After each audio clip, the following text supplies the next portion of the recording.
नारायण। इस वीडियो के लिए मैंने वाल्मीकि रामायण से एक प्रसंग लिया है और ये प्रसंग सुंदर कांड से लिया हुआ है और इसकी विद्वत्ता बहुत ही अनिवार्य है। स्पेशली कलयुग के लिए बहुत ही अनिवार्य है। ये प्रसंग से जो हमें सीख मिलती है, हनुमान महाराज जो हमें बहुत बड़ी सीख देते हैं, तो ये बहुत ही उपयोगी है। इस खासकर इस ऐसे कलिकाल में जहाँ पर कुछ भी लय में नहीं है, सब बिखरा हुआ है। तो यहाँ पर इस समय में ये जो सीख जो हमें मिलती है वो बहुत ही अनिवार्य है, उपयोगी है। यहाँ पर सुंदर कांड में जब हनुमान महाराज लंका में प्रवेश करते हैं, लंकिनी को परास्त कर देते हैं और फिर दीवाल कूद के फिर अंदर प्रवेश करते हैं। उनका स्वरूप छोटा होता है, मानो एक छोटी बिल्ली है, वैसा ही उनका स्वरूप होता है। और वह वहां पर पहुंचकर रात में जब चंद्रमा का उदय होने वाला है, सूर्य अस्त हो चुका है, उसी समय वह वहां पर लंका में प्रवेश करते हैं। इसका ये अर्थ यहाँ पर लिखा गया है कि अगर कोई शत्रु को आपको हराना है, तो आपको अगर शत्रु के राज्य में प्रवेश करना है तो आप उनके मुख्य द्वार से नहीं जाना है, आपको दीवार कूद के आपको वहां पर जाना है।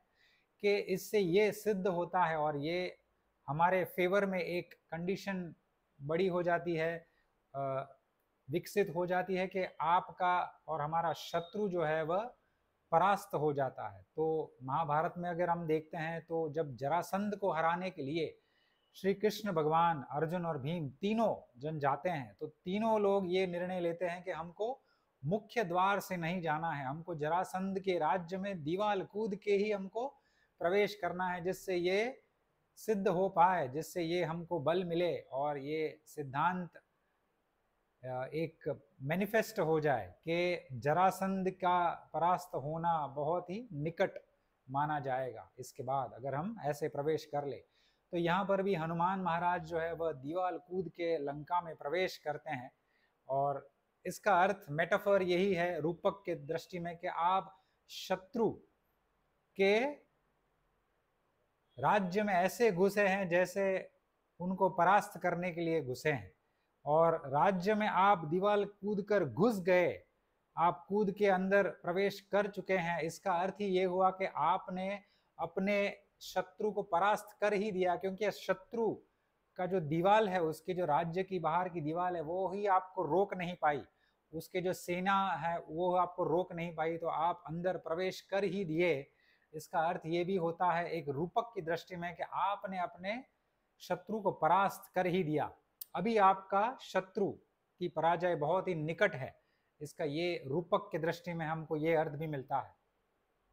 तो हनुमान महाराज लंका में प्रवेश करते हैं और फिर पहले सुंदर लंका का निरीक्षण करते हैं, पूरी लंका में घूमते हैं, पूरी लंका का निरीक्षण करते हैं, कौन कहाँ पर रह रहा है, कौन सा राक्षस कहाँ पर रह रहा है। तो उनको उनमें से विभीषण का घर भी वहाँ पर मिलता है, जो एक ही घर होता है, वहाँ पर उनको पवित्रता का आभास होता है, क्योंकि हनुमान स्वयं एक भक्त है और विभीषण भी भक्त है। तो एक भक्त दूसरे भक्त की भक्ति को सरलता से पहचान लेता है, जैसे एक ज्ञानी पुरुष ही दूसरे ज्ञानी पुरुष को पहचान सकता है, वैसे एक सच्चा भक्त ही दूसरे सच्चे भक्त को पहचान सकता है। तो ये बहुत ही सूक्ष्म बात है। यहाँ पर उनको विभीषण के घर पर जाकर ऐसी अनुभूति हुई और फिर पूरी लंका का निरीक्षण करके फिर एक स्थान पर बैठ जाते हैं और फिर निराश हो जाते हैं, क्योंकि उनको माता सीता का पता कहीं नहीं चलता है, कहीं भी नहीं दिखती है। और वह अधिकतम तो सभी घरों में जाके आते हैं, एक ब्रॉड निरीक्षण कर लेते हैं और फिर वहाँ पर बैठ जाते हैं और फिर निराश हो उठते हैं। फिर वो अपने मन में वो सोचते हैं कि मुझे निराश नहीं होना है, मुझे और एक बार प्रयास करना चाहिए। तो फिर वह अपना शौर्य प्रकट कर देते हैं अपने हृदय से और फिर एक बार सूक्ष्म रूप से बहुत ही सूक्ष्म निरीक्षण करते हैं। और इस बार उनको सभी राक्षस जो है उनके घरों में अंदर जाकर, भीतर जाकर सब कुछ देखते हैं, कौन कहाँ पर है, कैसा व्यवहार कर रहा है, कौन क्या कर रहा है और उनके मन के विचार कैसे हैं, सब कुछ बहुत ही सूक्ष्म निरीक्षण करते हैं। तो इसमें उनको विभीषण का घर दिखता है, कुंभकर्ण का घर दिखता है, कुंभ निकुंभ जो कुंभकर्ण के पुत्र है, उन दोनों का घर दिखता है।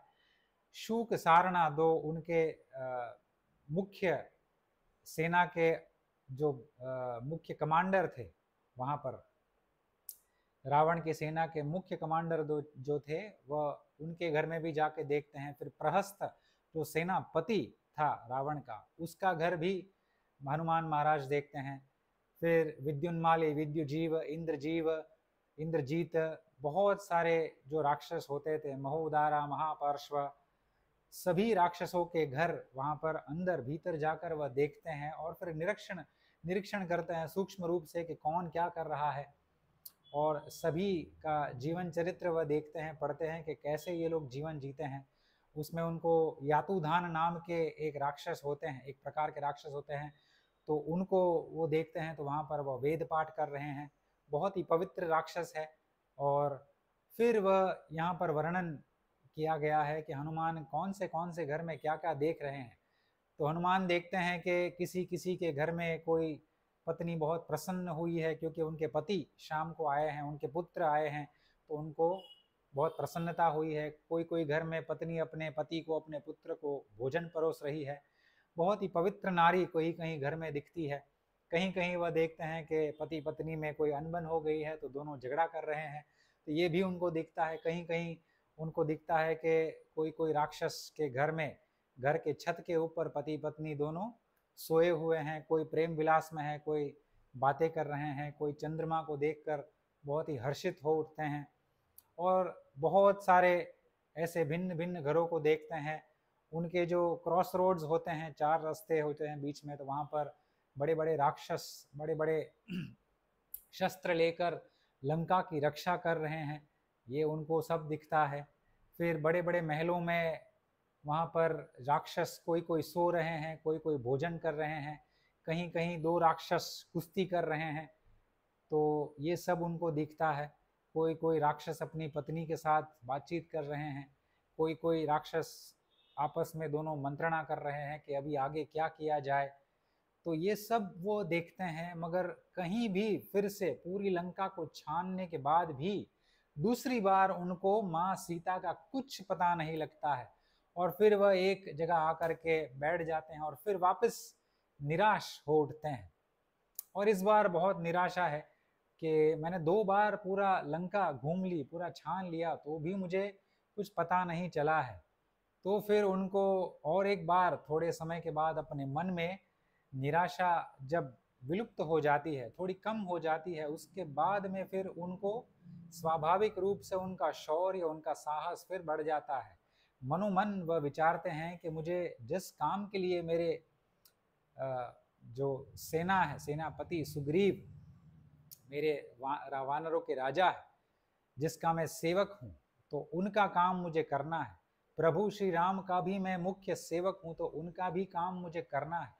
मैं उनके दिए हुए काम को मैं तिरस्कार नहीं कर सकता हूँ। अगर मैं फिर से लौट गया ऐसे ही, तो मुझे बहुत ही हताशा होगी, और मेरे जाने से, मेरे हताश होने से, निराश होने से, मैं अगर निष्फल वहाँ पर लौट गया, मेरा प्रयास ही विफल हो गया कि इतना समुद्र लांघा, तो फिर सेना बहुत ही निराश हो जाएगी, पूरी वानर सेना। तो मुझे अपने आप में ही शौर्य और साहस और बढ़ाना है। तो अपने आप ही वह अपने हृदय को फिर समझाते हैं, अपने मन को समझाते हैं, और फिर एक बार उनको त्रिकुट पर्वत दिखता है। त्रिकुट पर्वत के टोच पर रावण का मुख्य महल है, वहां पर ही वह रहते हैं।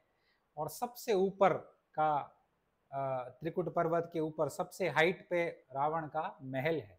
तो हनुमान की दृष्टि वहां पर पड़ती है, और फिर वह तुरंत ही वहां पर महल में प्रवेश करते हैं। बहुत ही बड़ा महल है, विशाल महल है, इतने सारे कक्ष हैं। एक खाने का बहुत बड़ा कक्ष है, एक यहाँ पर लिखा गया है बड़ा बैंक्वेट हॉल जैसा बहुत बड़ा कक्ष है, जहाँ पर सब लोग मिल के खाते हैं। बहुत वन, एक आर्टिफिशियल वन बनाया गया है, जहाँ पर बहुत सारे हिरण हैं, बहुत सारे हाथी हैं, बहुत सारे घोड़े हैं। तो हाथी को और घोड़े को सोने के गहनों से सजाया गया है, और वो महल देख के ही चौंक जाते हैं। इतना सुंदर महल होता है, मानो वह स्वयं कुबेर देव के घर पे आ गए हैं। तो वहाँ पर जो सीढ़ियाँ होती है, सीढ़ियाँ भी सोने की होती है। सोने की सीढ़ियों में बहुत कीमती जो रत्न होते हैं, रत्न को सजाया गया है। और ऊपर जाते हैं, नीचे आते हैं, सब कुछ देखते हैं। और नीचे फ्लोर पे भी बहुत बड़े बड़े चित्र बनाए गए हैं। उनके जो मशाल होती है अग्नि की, वो भी सोने की है। और यहाँ पर लिखा गया है कि जम्मू, जम्मू जो वहाँ पर रिवर, अभी यहाँ पर हमारे जम्मू एंड कश्मीर में जो रिवर है, उसमें से निकला हुआ सोना वहाँ पर उपयोग में लिया गया है लंका में। तो ये कमाल रहा है भगवान विश्वकर्मा का, जिन्होंने ये निर्माण किया था। तो ऐसा सुंदर वर्णन है इसका कि आप सुन के ही चक्क हो जाएंगे। फिर धीरे धीरे वह आगे बढ़ते हैं और वहाँ पर सब देखते हैं कि बहुत हलचल है बाहर, सब लोग पहरा दिए हुए हैं, बहुत सारे राक्षस खड़े हैं शस्त्र लेकर के। थोड़े बहुत राक्षस सो गए हैं। बहुत सुंदर सुंदर स्त्रियां हैं, दिखती है, ऊपर चढ़ रही है सीढ़ियों से, कोई ऊपर से नीचे जा रही है, कोई नीचे से ऊपर जा रही है। और आभूषणों के वर्णन भी यहाँ पर है कि उन्होंने, किसी ने मोती की माला पहनी हुई है, किसी ने रत्नों से सुशोभित सुंदर माला पहनी है। कमर में भी बहुत सुंदर आभूषण है, हाथों में है, पैरों में है, सुंदर आभूषण से सुशोभित सभी स्त्रियां हैं। बहुत एक से एक अप्सरा से भी सुंदर स्त्रियां वहां पर ऊपर नीचे हो रही है। तो ये सुंदर दृश्य वहां पर हनुमान महाराज देखते हैं। और फिर बहुत छोटी साइज होती है, फिर वह ऊपर चढ़ जाते हैं और वहां पर मुख्य द्वार होते हैं। वहां पर ऊपर जाकर के वह देखते हैं कि ये कक्ष सबसे बड़ा है, तो यहाँ पर मुझे देखना चाहिए। और वहां पर वो खिड़की से देखते हैं तो उनको रावण का कक्ष, मुख्य कक्ष वहां पर उसको दृष्टिगोचर होता है। वह देख पाते हैं कि ये तो लगता है कि रावण का ही कक्ष है। तो फिर वह बराबर अपने सूक्ष्म दृष्टि से निरीक्षण करते हैं उन कक्ष का कि कौन क्या है, कैसा है। तो वहां पर वह देखते हैं कि लगभग 1000 बहुत ही सुंदर स्त्रियां सोई हुई है, सब सोई हुई है, एक के ऊपर एक सोई हुई है। कोई अकेली सोई हुई है, कोई डमरू लेकर सोई हुई है, कोई सितार लेकर सोई हुई है। तो बहुत सुंदर सुंदर संगीत के जो यंत्र होते हैं वह पकड़ पकड़ के कोई सोई हुई है। किसी के कपड़े यहाँ अस्त व्यस्त हो गए हैं। और फिर मुख्य जो उनका कक्ष होता है, पलंग होता है, वहां पर बड़ा बड़ा बड़ा सा बिस्तर होता है, वहां पर रावण को वह देखते हैं। तो रावण का जो साइज देख के ही उनको पता चल जाता है कि ये ही रावण है। तो उनका वैभव, उनका ऐश्वर्य, उनका तेज उनमें दिखता है कि बहुत ही तेजस्वी होते हैं। और मगर सो रहे हैं, हनुमान दूर से निरीक्षण करते हैं और फिर वह मनोमन सोचते हैं कि कैसा तेज है रावण का। अगर ये धर्म के मार्ग पर चलता तो इसका, ये तो देवताओं पर भी राज कर सकता था। तो ऐसा तेज उनको रावण में दिखता है। मगर वो सो रहे हैं और उसके आसपास उनके बिस्तर पे ही थोड़ी बहुत स्त्रियां हैं। तो वो पूरा कक्ष जो उन्होंने देखा, वहां पर कहीं भी उनको माता सीता नहीं मिलती है। फिर और वह देखते हैं और भीतर जाकर भी देखते हैं, सब सो रहे हैं, बच बच के देख रहे हैं, थोड़ा सा अंदर जाके थोड़ा सा बाहर आकर, ऐसा यहाँ पर वर्णन है। तो थोड़े थोड़े दूरी पर जहाँ जहाँ उनको खिड़की मिलती है वहाँ से वह देख रहे हैं। और एक कोने में बहुत ही वहाँ पर लार्ज एक बड़ा बिस्तर लगा हुआ है, वहाँ पर एक सुंदर नारी सोई हुई है। तो वो हनुमान जी कहते हैं उनके मन में कि ये जो नारी है वह ये सभी नारियों से भिन्न है, बहुत ही सुंदर है। और इसकी, ये नारी का सबसे बड़ा धन है, इसका इसका जो रूप है, इसका यौवन है, सबसे बड़ा धन है इसका। और सबसे धनी यही स्त्री है। तो मुझे लगता है कि ये ही माता सीता है। वह अकेली सोई है, एक अलग उनका जो बिस्तर है वहां पर सोई है और सितार को लपेटे हुए है, वहां पर सोई हुई है, बहुत ही शांत स्वभाव वाली है, ऐसा लग रहा है। तो वो देखते ही बहुत ही प्रसन्न हो उठते हैं हनुमान। और क्योंकि वह एक वानर है तो यहाँ पर लिखा है कि वानर प्रसन्न होकर जो चेष्टाएं करता है, तो वहां पर, यहाँ पर भी वह चेष्टा करते हैं, अपनी पूंछ को किस कर लेते हैं ऊपर कूदते हैं, नीचे कूदते हैं, ऊपर के कक्ष में चले जाते हैं, नीचे के कक्ष में आ जाते हैं। वहाँ पर एक पिलर होता है, उसको पिलर पे चढ़ जाते हैं और ताली बजाते हैं, तो बहुत ही प्रसन्न हो उठते हैं। अपना हृदय की प्रसन्नता को बाहरी जो चेष्टाएं हैं उससे व्यक्त करते हैं और फिर उनको ऐसा विश्वास हो जाता है कि यही माता सीता है।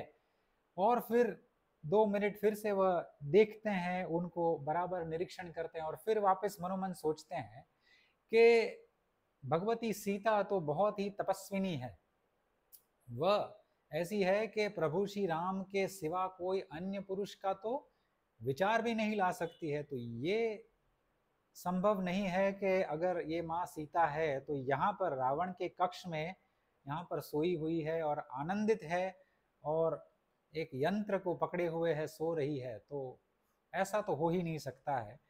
क्योंकि माँ सीता जो है वह प्रभु श्री राम के बिना तो और किसी पुरुष का सोच भी नहीं सकती है।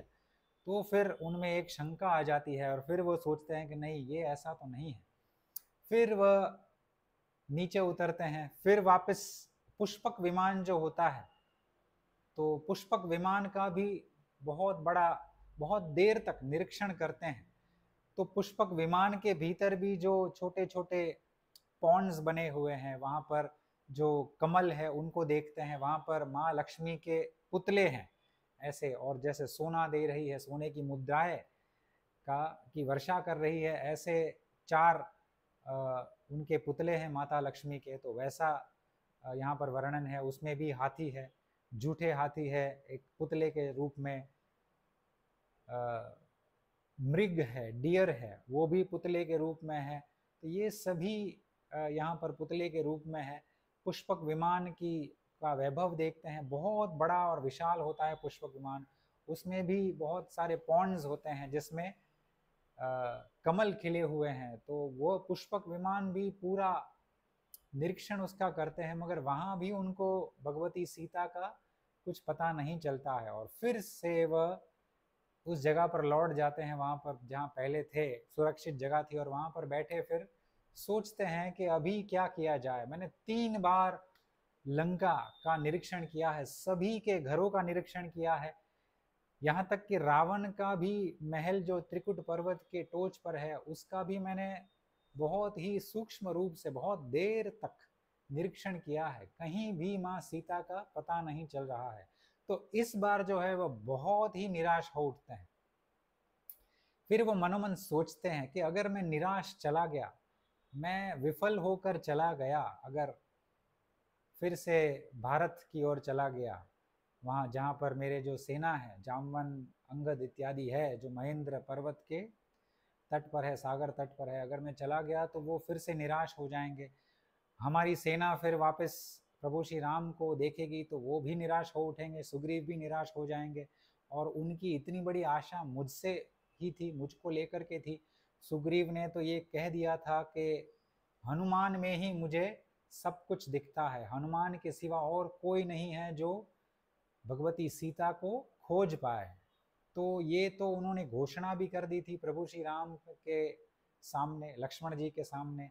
तो अगर मैं विफल होकर गया तो भगवान बहुत ही निराश हो जाएंगे, और भगवान निराश हो जाएंगे तो लक्ष्मण जी निराश हो जाएंगे, अयोध्या में पता चलेगा तो भरत भी निराश हो उठेंगे, शत्रुघ्न निराश हो जाएंगे, महाराज ऋषि वशिष्ठ भी निराश हो जाएंगे। तो पूरी अयोध्या नगरी ही बहुत निराश हो जाएगी कि माता सीता की खोज में मैं सफल नहीं रहा, मैं उनके खबर के बिना ही लौट आया हूँ। तो मेरे वहाँ जाने से बहुत बड़ी विपत्ति आ सकती है। पूरी सेना, पूरी अयोध्या, पूरी जो किष्किंधा राज्य है वो पूरा निराश हो उठेगा। तो ये मुझ पर ही निर्भर है। तो बहुत निराश हो उठते हैं, बहुत देर तक मनोमन विचार करते हैं, और फिर थोड़ा सा जब उनकी निराशा कम हो जाती है, तभी अपने हृदय में से फिर से शौर्य का उद्गार करते हैं, शौर्य साहस का उद्गार करते हैं। फिर वह मनोमन ही अपने मन को समझाते हैं कि कभी ना हारने वाला जो सामर्थ्य है उसके माध्यम से ही सफलता प्राप्त होती है। अगर कभी ना हारने वाला सामर्थ्य मेरे भीतर मैं लाऊं और उसको उजागर करूं तो मुझे सफलता अवश्य ही मिलेगी। कोई भी मनुष्य हो, यहाँ पर हनुमान महाराज कहते हैं, मन में कहते हैं कि कोई भी मनुष्य हो वह ऐसा सामर्थ्य जुटा ले कि कभी ना हार माने और निरंतर प्रयास ही करता रहे तो सफलता आनी ही है, सफलता उसके पास आनी ही है स्वयं, और वो सफल हो ही जाएगा। तो हमारा कार्य यही है, हनुमान महाराज कहते हैं कि मुझे हार नहीं माननी है बस। और फिर वह 8 वसु को, फिर रुद्रों को, आदित्य को, अश्विन कुमार जो मारुत भगवान है, जो 49 विंड गॉड्स बोलते हैं, 39 विंड गॉड्स बोलते हैं, तो उनको, फिर ऋषियों को, वायुदेव, इंद्रदेव, अपने पिता वायुदेव, इंद्रदेव को, वरुण देव को, अग्निदेव को, कुबेर देव, यमदेव, सभी देवताओं को, सिद्धों को, ऋषियों को, और सभी का आह्वान करते हैं। और फिर एक बार फिर से वह साहस और शौर्य के साथ आगे बढ़ते हैं। उनके दृष्टि में एक वन वहां पर दिखता है और उनके मन में एक विचार आ जाता है कि ये वन जो है मैंने अब तक नहीं देखा है, मैंने पूरी लंका देख ली है और यहाँ पर एक छोटा सा वन यहाँ पर मुझे दिख रहा है जो अशोक वृक्षों से भरा हुआ है। तो ये वन जो है इसका निरीक्षण मैंने नहीं किया है, कदाचित यहाँ पर मुझे मिल जाए। तो फिर से ये सभी देवी देवताओं का, ऋषियों का, सिद्धों का, अश्विन कुमार का और मारुतों का आवाहन करते हैं और फिर कहते हैं कि हे प्रभु, मुझे, सभी देवताओं को, ऋषि को कहते हैं कि मुझे इस जो कार्य मैं करने जा रहा हूँ उसमें मुझे सफलता दीजिए, और ये प्रभु श्री राम के लिए ही मैं कार्य करने जा रहा हूँ, ये धर्म का कार्य है, तो आप कृपा करके मेरा साहस, मेरा शौर्य बनिए, बढ़ाइए और मुझे सफलता प्रदान कीजिए। और फिर उन सभी का आशीर्वाद इकट्ठा करके, मन में शौर्य और साहस का उजागर करके, फिर वह अशोक वन में प्रवेश करते हैं। और वहां पर प्रवेश करने के बाद थोड़े ही समय में उनको माँ सीता, वहां पर एक छोटा सा वहां पर सुंदर मंदिर होता है, मंदिर में वहां पर निराश खुले बाल में बैठी हुई है, एक जटा उनकी ऐसी लटक रही है जो एक शोक का प्रतीक है वहां पर। तो वहां पर बहुत निराश बैठी हो और उनको यहाँ पर आकर के बहुत ही मन में उनको एक अश्योरेंस मिल जाता है कि ये ही भगवती सीता है, ये ही, इनकी आंखें ही हिरण जैसी है, ऐसी आंखें हैं, और ये ही सबसे सुंदर है, और ये ही निराश भी है, और ये ही प्रभु श्री राम को मन में बसाए हुए है, ऐसा ही लग रहा है। तो बहुत ही पवित्र नारी दिखती है। तो एक भक्त जो होता है वह अपनी माता को कैसे नहीं पहचानता, और माता सीता को वो तुरंत ही पहचान लेता है और फिर वह वृक्ष में छुप जाता है। तो ये जो प्रसंग है यहाँ पर हमको ये बहुत बड़ी सीख मिलती है कि कभी ना हार मानने वाला सामर्थ्य जो हम अगर हमारे भीतर लाए, उसको कल्टीवेट करें, उसको उजागर करें, और हम इसके साथ हम धर्म के कार्य में आगे बढ़े। जैसे हनुमान 3 बार निराश होकर के चौथी बार फिर आगे बढ़ते हैं, पूरी लंका छान मारने के बाद भी माँ सीता नहीं मिलती, और फिर चौथी बार उनके, जब भी उन्होंने साहस किया तभी ही अशोक वाटिका उनको दृष्टि में आई, और फिर देवताओं ने ऐसे ही उनकी सहायता की कि आप कृपा करके अशोक वाटिका की तरफ देखिए, वहीं पर माँ सीता है। तो देवताओं ने ऐसे ही उनकी सहाय की, ऋषियों ने सहाय की, सिद्धों ने सहाय की। तो वैसे ही वे फिर अशोक वन में गए और उनको विजय प्राप्त हुई। तो ये बहुत बड़ी सीख हमें ये देती है कि कलयुग में, ऐसे कली काल में अगर हम हताश हो जाते हैं, बारंबार एक प्रयास कर रहे हैं, और ये जो भी प्रयास मैं बोल रहा हूँ वह ऐसे वैसे प्रयास की बात नहीं कर रहा हूँ, केवल और केवल धर्म के कार्यों में अगर आप प्रयास कर रहे हैं, धर्म के कार्य में ही आप आगे बढ़ रहे हैं, धर्म को हृदय में रख कर आप आगे बढ़ रहे हैं, तो ऐसे कार्य में अगर आप निराश हो रहे हैं, आपको निष्फलता पे निष्फलता मिल रही है, आप हताश होते जा रहे हैं और आपको कुछ सूझ ही नहीं रहा है, आप सूध-बूध खो बैठते हैं, आप निराश होकर बैठ गए हैं कि अभी कोई विकल्प ही नहीं रहा है, तभी भी आपको सभी देवताओं का, सभी ऋषियों का आवाहन करना है, अपने हृदय में शौर्य साहस को उजागर करना है, और उसी के माध्यम से फिर सभी देवता हैं, 33 कोटि देवता जो है,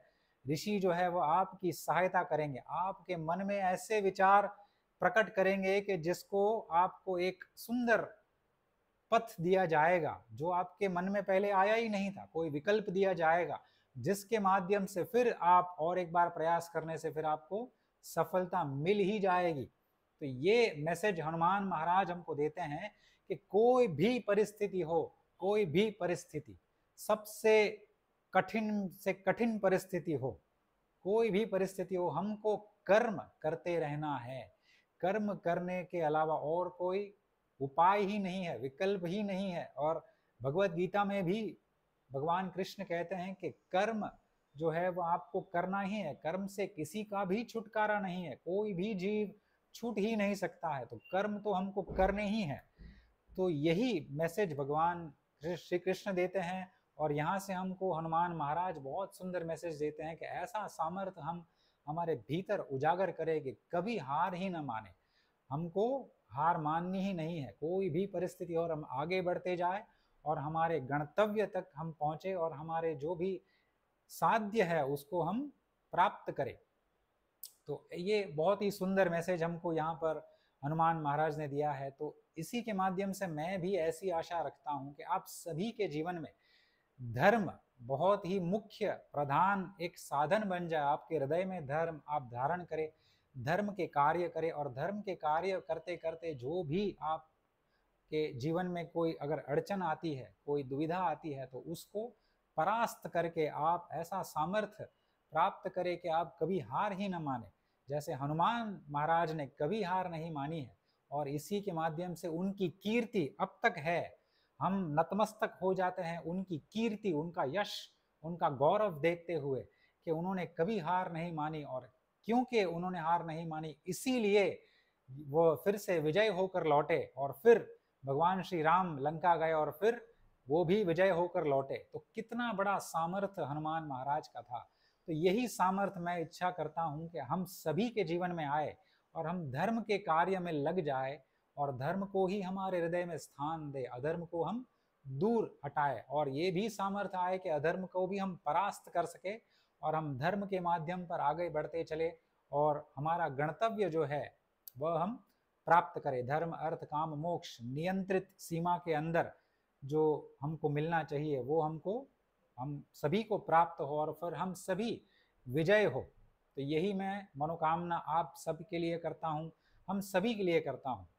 तो ऐसे ही अगर सूक्ष्म भावार्थ वाले आपको वीडियोस पसंद है, जैसे ये वाल्मीकि रामायण से मैंने लिया था, बहुत बड़ा मैसेज है यहाँ पर कलयुग में। तो यही मैसेज अगर आपको ऐसे मैसेज पसंद है तो आप मेरी चैनल को सब्सक्राइब कर सकते हैं। गोवर्धन मठ नाम का एक बहुत सुंदर चैनल है यूट्यूब पर, आप उसको अवश्य सब्सक्राइब कीजिएगा। वहाँ पर आपको धर्म, राष्ट्र, अध्यात्म तीनों से लगता हुआ संपूर्ण ज्ञान मिलेगा। और अगर आप वो ज्ञान को अपने भीतर आप लाते हैं और आप अपने जीवन में उतारते हैं, उसको चरितार्थ करते हैं, तो फिर आपका कल्याण धीरे धीरे आरंभ होना चालू हो जाएगा। शिव शंकर प्रलयंकर।